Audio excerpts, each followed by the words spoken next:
La lógica es buena para razonar, pero mala para vivir. Ya lo decía el poeta Remy de Gourmont. En este video vamos a revisar dos nociones fundamentales. La primera es que vamos a hacer un recuento de las lógicas más conocidas en el ámbito que nos compete para poder relacionarlas después con las lógicas utilizadas por el Dr. Giorgio Nardone en su trabajo. Y el segundo punto va a ser reflexionar acerca de la importancia de esto. Si conocemos las distintas lógicas, podemos contrastar las que nosotros utilizamos con las que se utilizan en otros modelos. Además, podemos mejorar nuestra previsión, puesta en marcha y evaluación de resultados de las intervenciones que realizamos en nuestro trabajo terapéutico. Sin más, acompáñenme.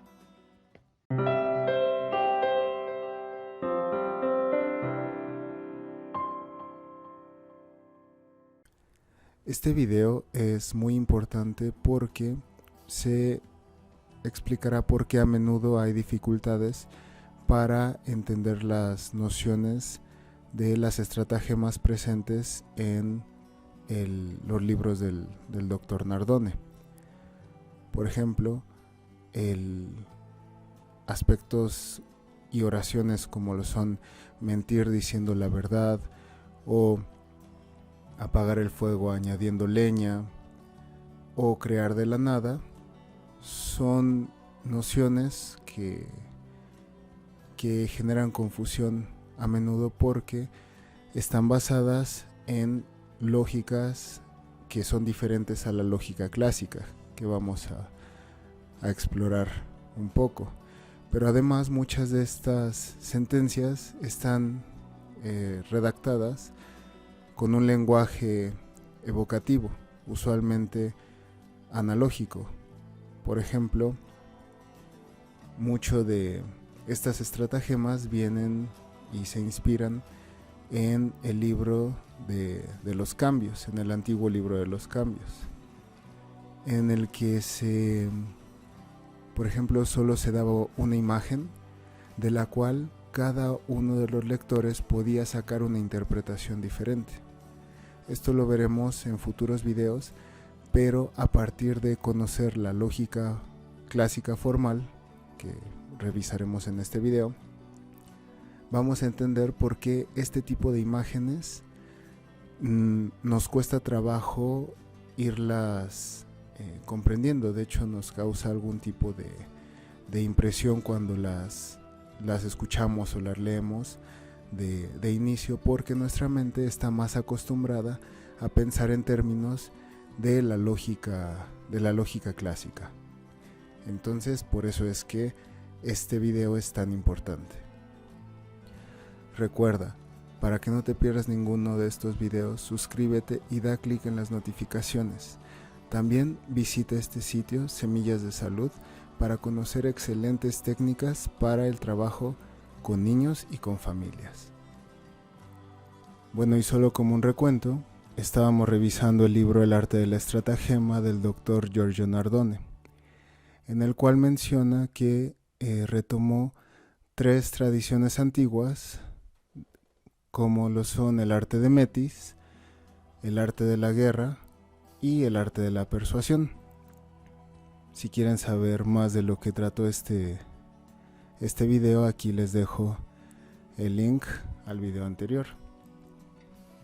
Y vimos cómo teníamos que distinguir entre una estrategia terapéutica y una estratagema.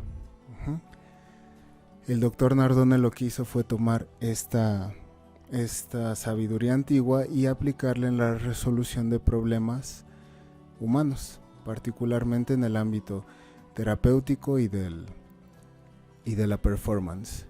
Entonces vemos que la estrategia terapéutica se encuentra en un nivel superior de abstracción en contraste con la estratagema. La estrategia ocupa una lógica de solución para conseguir objetivos específicos o generales. El objetivo específico sería romper círculos viciosos que generan y más bien que mantienen la persistencia de un problema, y el objetivo general en terapia es aumentar el bienestar. Del mismo modo, esto nos lleva a todas las fases de la programación, actualización de un plan de acción, tomando en cuenta todas sus fases, desde la preparación hasta la evaluación de los resultados posteriores a la intervención. La estratagema es, en el arte de la guerra, un medio astuto para vencer a un adversario más fuerte. Y el Dr. Nardone lo empieza a utilizar como un instrumento para construir experiencias emocionales correctivas y argumentaciones persuasivas. Asimismo, estas estratagemas son la aplicación de las lógicas no ordinarias para resolver problemas. Y ya dijimos mucho la palabra lógicas, así que es bueno empezar a conocer cuáles son las lógicas que utilizamos y cómo se distinguen de las demás lógicas, al menos de las fundamentales. Entonces, este es un esquema muy reducido de las lógicas que más a menudo oímos citar y que tienen predominancia en el ámbito científico. Básicamente, la lógica que más se utiliza y que se enseña en las escuelas es la lógica formal. Sin embargo, no está de más saber que también existe la lógica informal y anteriormente también había una gran extensión en el uso de la lógica dialéctica. Es la lógica de las contradicciones, en el sentido de que explicaba el movimiento, el progreso, la evolución como mecanismos que ocurren por movimiento interno a las entidades, desde las partículas hasta el movimiento de las sociedades, y que esta interacción entre los opuestos era lo que permitía la evolución, muchas veces a través de una revolución. Eso solo es un poco a grandes rasgos, la lógica dialéctica. Por otro lado, tenemos la lógica formal, que, como su nombre lo indica, se enfoca en cuáles son las formas, las estructuras de un modo adecuado de pensar, de razonar, pero también hace uso de un lenguaje formal que después se traduce en términos matemáticos.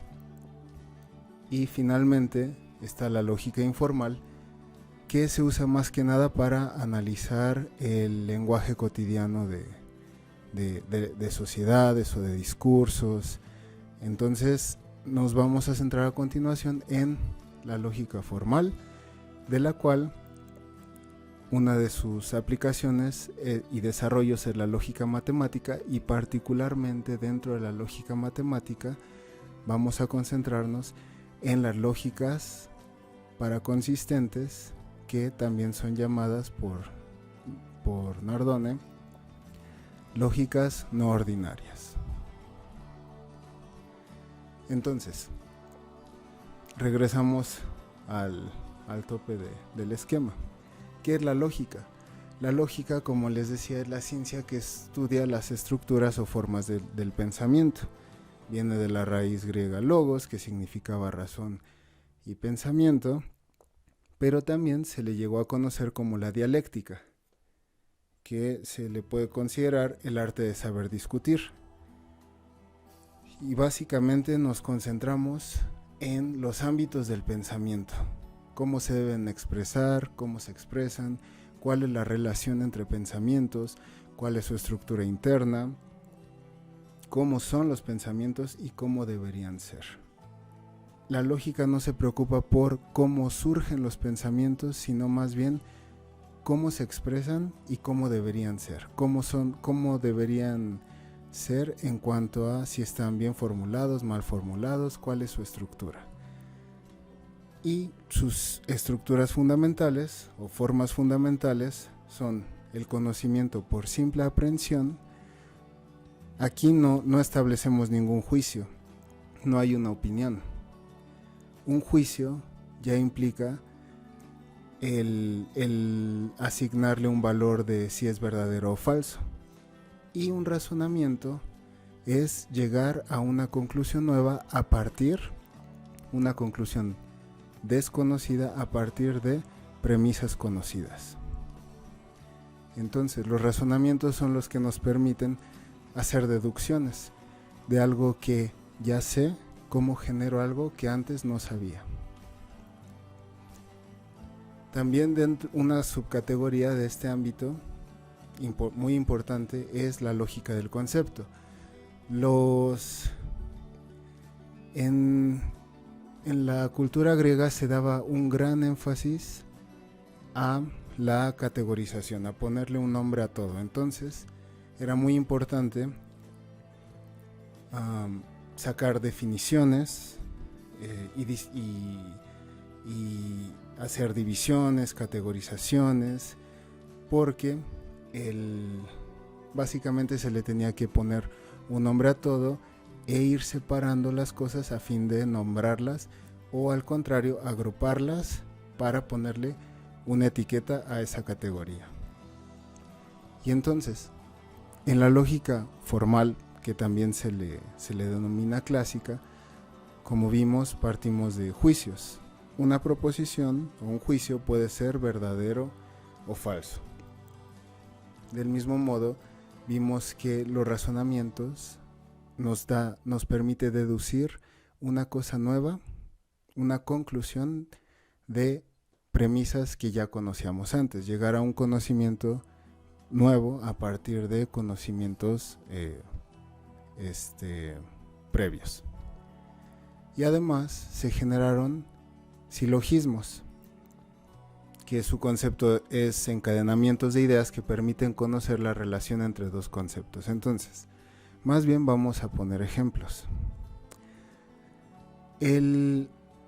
Estos principios lógicos son pues bastante importantes, porque el doctor Nardone se refiere a ellos en muchas ocasiones. Estos tres principios los propuso Aristóteles. Y bueno, el principio de identidad se refiere a que el ser es necesariamente idéntico consigo mismo. Traducido es, A es necesariamente A. Es imposible pensar al mismo tiempo en A y en su opuesto no A. El principio de no contradicción. Es imposible que el ser sea el no ser. Ningún juicio puede ser verdadero y falso al mismo tiempo. El principio de exclusión de medio o de tercero excluido postula: un ente es o no es. Dada una proposición hay que afirmarla si es verdadera o negarla si es falsa, y no hay una tercera posibilidad. Finalmente está el principio de razón suficiente, que indica que todo tiene una razón de ser o una causa, y todo juicio es verdadero o falso por las razones que lo justifiquen. Entonces, básicamente se refiere a que, dada una proposición, tenemos que investigar y remitirnos siempre a las causas de la misma, yendo a buscar evidencia. Aquí puse un pequeño ejemplo en donde básicamente partimos de premisas conocidas para llegar a una conclusión. Este es el proceso de razonamiento. Tengo conocimientos previos, en este caso premisa 1 y premisa 2, y llego a un conocimiento nuevo, una conclusión. Vemos que son proposiciones escritas en nuestro idioma. Todas las máquinas de cálculo alivian el trabajo de las personas. A esto se le denomina proposición mayor, porque está hablando de todas las máquinas. El aritmómetro es una máquina.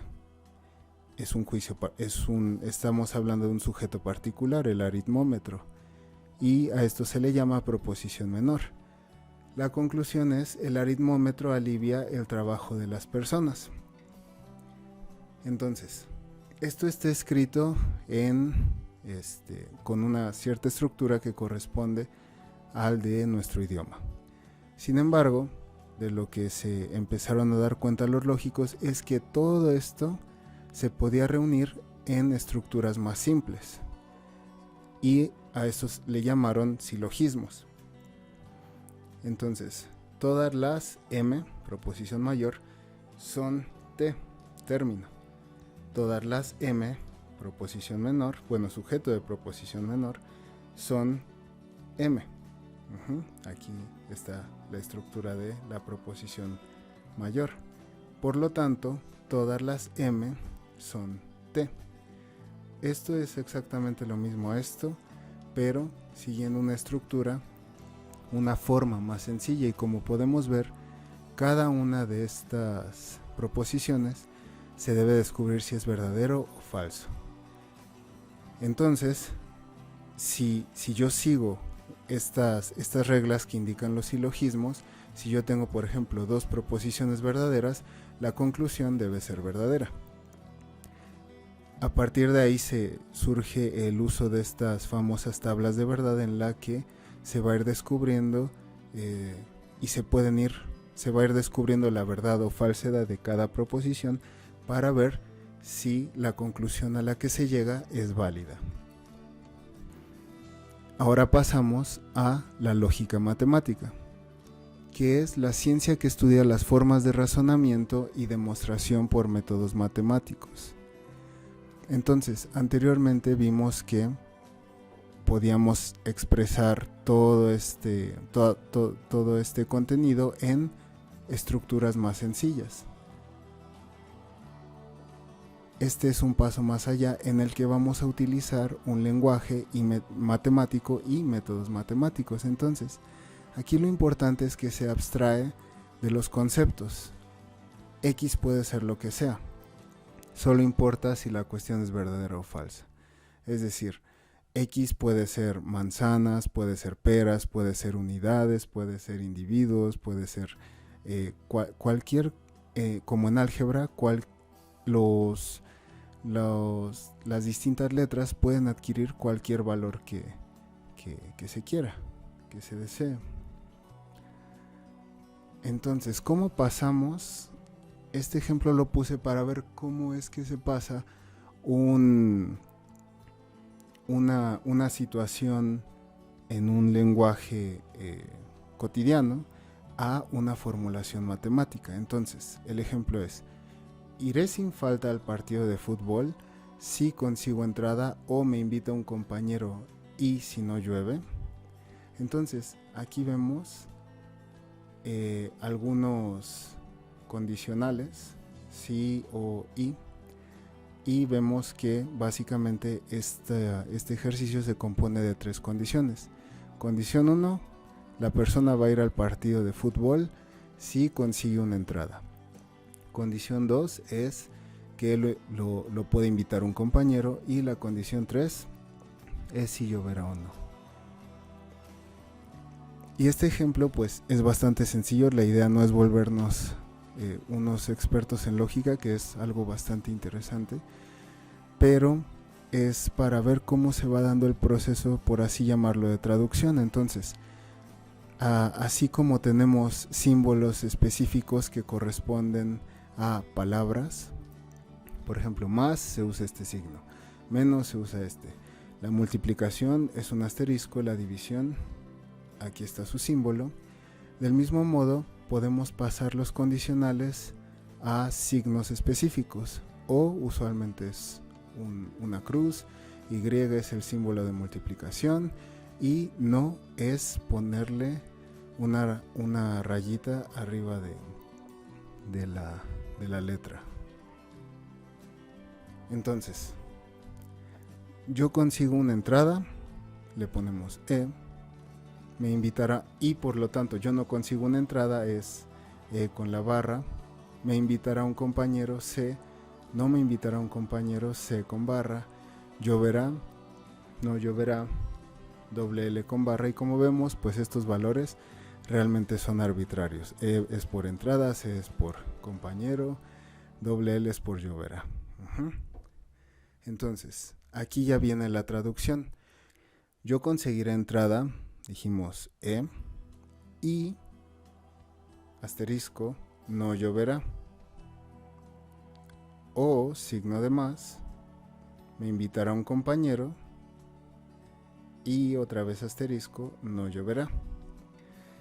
Por las propiedades de multiplicación de los factores del valor común, podemos agrupar E más C por nuestro valor común, que básicamente esto nos lleva a leerlo bueno, literalmente en español. Yo conseguiré entrada o me invitará un compañero y no lloverá, que básicamente se puede hacer también esta traducción en imágenes para simplificar. Aquí el autor le puso P a la posibilidad de ir al partido de fútbol. P es igual a conseguir entrada más que me invite un compañero o que me invite un compañero y que no llueva. Y ahora vamos a algo ya más relacionado con el trabajo del Dr. Nardone. Lógica para consistente se refiere a un sistema lógico que intenta tratar las contradicciones de forma atenuada. Aquí arriba vimos que un enunciado solo puede ser verdadero o falso. El principio de tercero excluido nos decía, dada una proposición hay que afirmarla o negarla, no hay una tercera posibilidad. Es imposible, y mientras que el principio de no contradicción dice que es imposible que el ser sea el no ser. ¿Ok? Entonces, y claro, el principio de identidad, el ser es necesariamente idéntico consigo mismo. A no puede ser al mismo tiempo no A. Pero en estos modelos matemáticos podemos ver que hay un subconjunto en el que verdad y falsedad se pueden intersectar, es decir, que no se repelen mutuamente. Y en este ámbito A puede ser no A. Hay muchos tipos de lógica para consistente, pero el Dr. Nardone cita particularmente los trabajos de Newton da Costa. Y esto por fin cierra el círculo al decir que las estratagemas, de donde iniciamos este video, son la aplicación de las lógicas para consistentes del autor Newton da Costa.